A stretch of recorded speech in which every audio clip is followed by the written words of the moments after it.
back to Gaskin relationship, you guys. I mean, was that pretty organic early on? Were you guys remember first meeting him, or was that even in recruiting? And is that something you guys? Yeah, I didn't host because I got here early before Miles, so I was hosting. I forget who. I think it might have been like Andre Bocelli or somebody like that, and then Miles was there too, so met him then, and yeah, I mean, pretty much got along ever since. Both, I mean, not necessarily the same person, but similar personalities. Just want to, win some games and work hard doing it.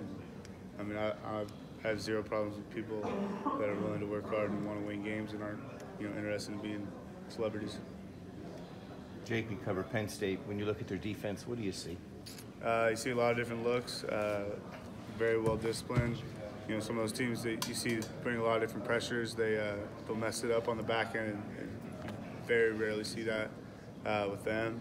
And very physical, obviously playing in the Big Ten, and very talented. Only giving up 15 points a game, so I think that speaks to their success more than anything I got to say. Do you look at individuals at all in that defense, or you just pretty much look at the unit as 11? I'll look at the DBs a little bit more. Just, I'm not really going against the linebackers as much as far as personnel. Really like the safety. I think he comes down, plays physical. I think both corners played a lot of football, and the other safeties played a lot of football. I think a lot of experience, and that's why they've been able to, keep up with a lot of different pressures that they bring.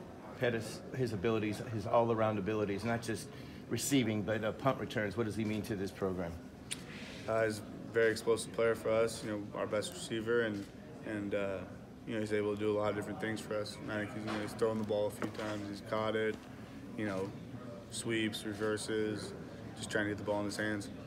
Like I said, we cover Penn State. They had 2 tough losses back-to-back weeks. I guess maybe 2-3 plays they didn't play in the Final Four. Same thing with you. Maybe if you beat Arizona State or something like that. How do you look at this matchup when you got the word it was going to be down here in Arizona for the Fiesta Bowl and taking on Penn State? What did it mean to you?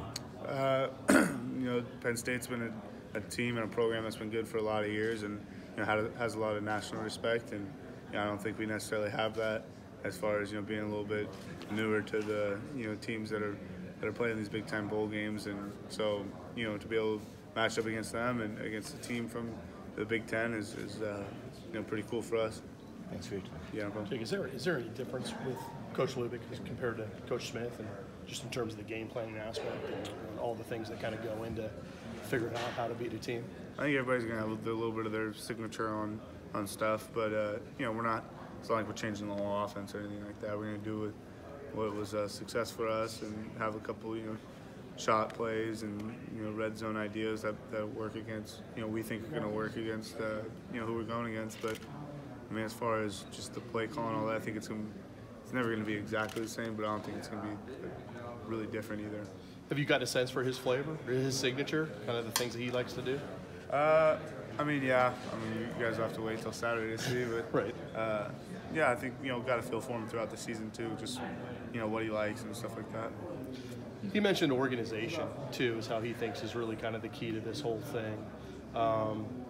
Almost to the point where he was talking about maybe the game is kind of won or lost before it's ever even played, in terms of your guys' preparation. How much do you feel that the same way? I think that's a coach's way of looking at it for sure, because once the game starts, there's nothing they can really do other than call plays. So I think you got to balance that with, you got to prepare a lot, but you can't prepare yourself into the dirt where you're overthinking all these things. So I got my preparation routine and all that. I'm gonna stick with that, and we still have to be ready to play on Saturday. I think if you're a coach, you think it's all in preparation, but you still got to show up and play.